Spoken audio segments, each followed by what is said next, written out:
Friends, मेरा नाम Niranjan Soni, AK info technical training centre. और आज के इस वीडियो में हम लोग LG के PCB के बारे में स्टडी करेंगे। हमारे पास LG यहाँ देखें 28LB452A मॉडल करके ये सेट है LG का। 28 इंच का ये LED TV है। इसमें अक्सर डेड स्टैंड बाई का फॉल्ट आते रहता है। और ये जो PCB देख रहे हैं, मेन चिप का नंबर है LG6841। तो इस चिपसेट वाले बहुत सारे बोर्ड होते हैं LG में, ज़्यादातर 22 इंच 24 इंच में देखे होंगे। बहुत सारे मॉडल में इस तरह का PCB लगा होता है।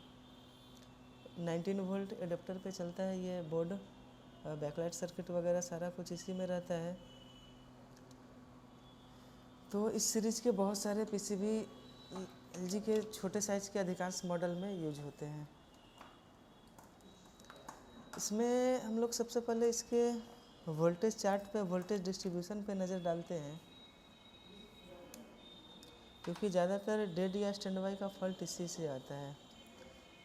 19 वोल्ट एडाप्टर इसमें लगाएंगे। पहले एडाप्टर में वोल्ट चेक कर लेते हैं।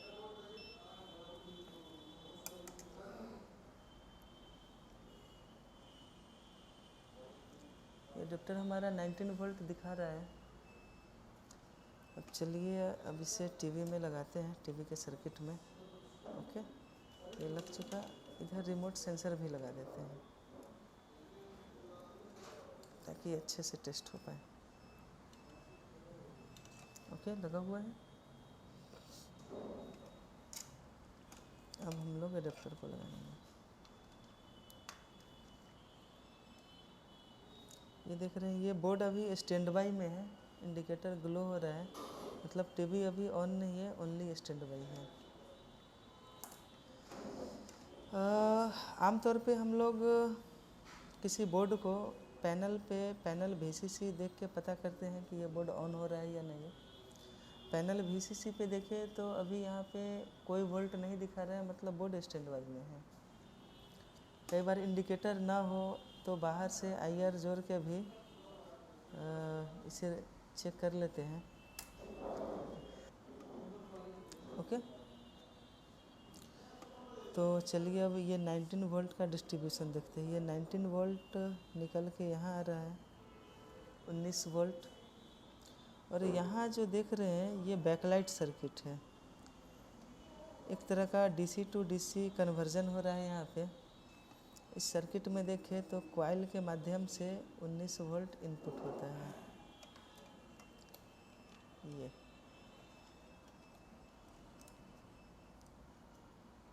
कॉइल के दोनों साइड 19 वोल्ट है। यहाँ पे एक SMD मॉसफेट लगा हुआ है, N चैनल का मॉसफेट होता है ये। मॉसफेट के ड्रेन पे 19 वोल्ट है। और ये डायोड के एनोड पर देखें तो भी 19 वोल्ट है। फिर ये डायोड के कैथोड पे 19 वोल्ट है। एक्चुअल में डायोड के कैथोड से बूस्ट वोल्ट प्राप्त होता है, और ये प्राप्त होके बैकलाइट कनेक्टर के पॉजिटिव पॉइंट पे जाता है। यहाँ से यहाँ तक देखेंगे तो सीधा कंटिन्यूटी मिलेगा, मतलब बीप देगा। और ये बूस्ट वोल्टेज को फिल्टर करने के लिए यहाँ PF और ये पोलराइज कैपेसिटर लगाए गए हैं। तो जैसे ये अभी स्टैंड बाई में है, इसको स्टैंड बाई रिलीज करें तो देखेंगे यहाँ पे वोल्टेज कितना बन रहा है।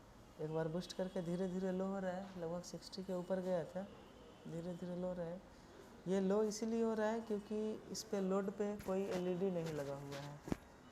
आमतौर पे ये कॉन्सेप्ट होता है इस सर्किट को चेक करने का, और बहुत सारे जो सर्किट होते हैं बैकलाइट के, LED बैकलाइट के, उसमें भी हम लोग इसी कॉन्सेप्ट को फॉलो करते हैं। खैर, ये रही बैकलाइट सर्किट की बात। अब आगे देखते हैं इस लॉजिक सर्किट में कैसे डिस्ट्रीब्यूशन हो रहा है। यहाँ पे देखिए तो ये सारे स्टेप डाउन कन्वर्टर या एडजस्टेबल वोल्टेज रेगुलेटर भी बोल सकते हैं इसको, लगे हुए हैं। ये जो देख रहे हैं छोटे छोटे, ये सारे स्टेप डाउन कन्वर्टर ही है। इसमें देखिए तो इनपुट में एक पैरेलल में PF लगा होता है, जिस पे लगभग 19 वोल्ट के आसपास है। और इसका आउटपुट जो है ये कॉइल पे हो रहा है। आप ध्यान देंगे तो कॉइल के एक साइड थोड़ा वोल्टेज डिस्टर्ब मिलेगा, कुछ ज़्यादा दिख रहा है, लेकिन हमेशा हम लोग कॉइल के आउटसाइड चेक करते हैं। एक्चुअल में ये आईसी से सप्लाई निकल के जब कॉइल पे आती है और फिर कॉइल के आउटसाइड से पे हम लोग जो चेक करते हैं, तो आईसी के पिन से निकल के जैसे कॉइल पे आती है, कॉइल के इनपुट साइड में, वहाँ पर करंट में वेवफॉर्म मिक्स होते हैं। इसके बारे में आपको नेक्स्ट वीडियो में बताएंगे, इसे डीएसओ से चेक करेंगे कि कैसे यहाँ पे वेवफॉर्म है। यहाँ पे एक बात और ध्यान देना है कि इस कॉइल को डायरेक्ट नहीं करना है, नहीं तो वेवफॉर्म फिल्टर नहीं हो पाएगा, आगे चला जाएगा। ये 3.3 वोल्ट अगर आगे चला जाए इस मेन आईसी में विथ वेवफॉर्म, तो मेन आईसी को ख़राब कर देगा। तो कॉइल को कभी डायरेक्ट नहीं करना है। एक बात और कि इस रेगुलेटर पे कभी हाथ भी नहीं रखना है। तो ये यहाँ पर देखिए 3.3 वोल्ट का कन्वर्टर है।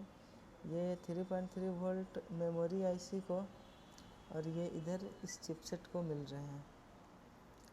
उसी तरह यहाँ पर देखिए तो ये एक कन्वर्टर है रेगुलेटर, इसमें 3.3 वोल्ट इनपुट हो रहे हैं और ये आउटपुट 1.8 वोल्ट के आसपास है। ये एक्चुअल में होता क्या है, 3.3 पहले इस पी चैनल मॉसफेट में जा रहा है और फिर मॉसफेट के ड्रेन से सोर्स पे इनपुट होता है और ड्रेन से आउटपुट करके ये इस रेगुलेटर में आता है। अगर हम लोग इसे स्टैंड बाई कर दें, उसके बाद देखिए तो इस पर इनपुट नहीं हो रहा है। इससे ये साबित होता है कि ये जो 1.8 वोल्ट का करंट है, 1.8 वोल्ट का जो सप्लाई है, ये सप्लाई स्टैंड बाई सप्लाई नहीं माना जाएगा। मतलब ये स्टैंड बाई रिलीज़ होने के बाद ये सप्लाई बनता है और उसको कट ऑफ करने के लिए यहाँ पर एक ये जो देख रहे हैं आप, ये पी चैनल एसएमडी मॉसफेट का 3 पिन का ये मॉसफेट है, उसका प्रयोग किया गया है। बाकी कन्वर्टर की ओर देखिए तो यहाँ से कोई वोल्ट नहीं प्राप्त हो रहे हैं। यहाँ से 2.6 आउटसाइड चेक करते हैं।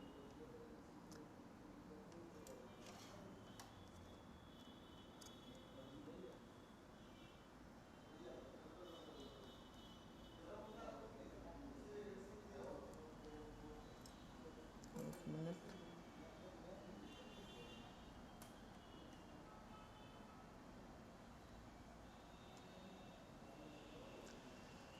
इधर से 5 वोल्ट प्राप्त हो रहे हैं। इस 5 वोल्ट का यूज यूएसबी के लिए किया गया है। इस कन्वर्टर पे देखिए, ये 5 वोल्ट वाले कन्वर्टर में भी इनपुट 19 वोल्ट ही है। एक यहाँ पे और कन्वर्टर लगा हुआ है, इस पे इनपुट चेक करते हैं तो ये इनपुट आपका 19 वोल्ट है और इस कॉइल से जो आउट कर रहा है यहाँ पे ये 12 वोल्ट दिखा रहा है। इस 12 वोल्ट को अगर ट्रेस करेंगे तो ये 12 वोल्ट आपका आएगा यहाँ पे इस पी चैनल मॉसफेट पे, ठीक है, जो स्टैंड बाई रिलीज़ होने के बाद यहाँ से आउट होके इस एलवीडीएस कनेक्टर पे आता है। मॉसफेट के गेट को ड्राइव करने के लिए एक एनपीएन ड्राइवर ट्रांजिस्टर लगा होता है, जिसके बेस पे 0.5 या 0.6 वोल्ट मिलने के बाद वो ट्रांजिस्टर ऑपरेट होता है और वो 0.6 वोल्ट मेन आईसी के द्वारा ही प्राप्त होते हैं। कुल मिला के इस बोर्ड को देखिए तो ये 19 वोल्ट का बोर्ड है। 19 वोल्ट इस कन्वर्टर पे आया है। यहाँ पे ये 3.3 वोल्ट सीपीयू के लिए, मेमोरी के लिए। ये इधर एक और मेमोरी है 24 सीरीज का, इससे इसे और ये हिडन रूप से इसे भी जाएगा, ये आरएफ ट्यूनर सॉकेट को, ट्यूनर मॉड्यूल को। ये 12 वोल्ट पैनल के लिए, ये 5 वोल्ट यूएसबी के लिए।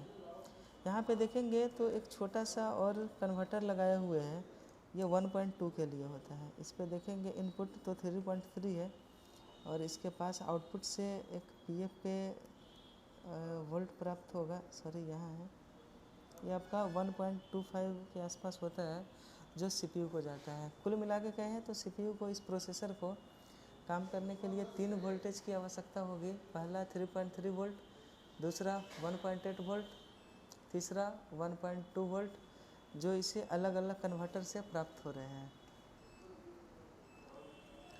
इसी प्रकार इसके IR सेंसर पे भी वोल्ट चेक कर सकते हैं। ये रहा IR सेंसर। ये यहाँ पे ध्यान देंगे, ये छोटे साइज का है, तो अक्सर ये सेंसर आपका 3.3 वोल्ट से ऑपरेट होता है। यहाँ पे मीटर में देखें तो 3.3 वोल्ट रीडिंग दिखा रहा है, और जो बड़े वाले सेंसर होते हैं वो 5 वोल्ट पे ऑपरेट होता है। ऑडियो एम्पलीफायर की अगर बात करें तो इसे 19 वोल्ट पे ऑपरेट किया गया है। इसे भी चेक करेंगे यहाँ पे, तो ये लगभग 18.95 यानी 19 वोल्ट इसे भी मिल रहे हैं। तो फ्रेंड्स, अगर कभी आप डेड या स्टैंड बाई का फॉल्ट रिपेयर करते हैं इसमें, तो हमारा पहला काम जो होता है वो शॉर्टिंग चेक करना होता है। अगर शॉर्टिंग सही है तो सेकेंड स्टेप में सप्लाई चेक करना होता है। तो सप्लाई का जो सीक्वेंस मैंने आपको बताया LG के इस बोर्ड पे, उम्मीद है अगर आपको समझ में आया हो ये, तो आप आसानी से इसे ट्रेस कर सकते हैं और सारे सप्लाई को ट्रेस कर सकते हैं। और इस तरह के जो फॉल्ट है, कोई सप्लाई अब नॉर्मल हो तो आप उसे आसानी से रिपेयर कर सकते हैं। हमारा AK info technical training centre करके इंस्टीट्यूट है, जहाँ LCD LED मोबाइल, लैपटॉप और भी बहुत सारे गैजेट्स की कंप्लीट ट्रेनिंग दी जाती है। अगर आप LCD LED की रिपेयरिंग में रुचि रखते हैं तो हमारे वीडियो के नीचे जो नंबर स्क्रॉल कर रहे हैं उन नंबरों पर कांटेक्ट करके आप कोर्स के संबंध में पूरी जानकारी प्राप्त कर सकते हैं। धन्यवाद।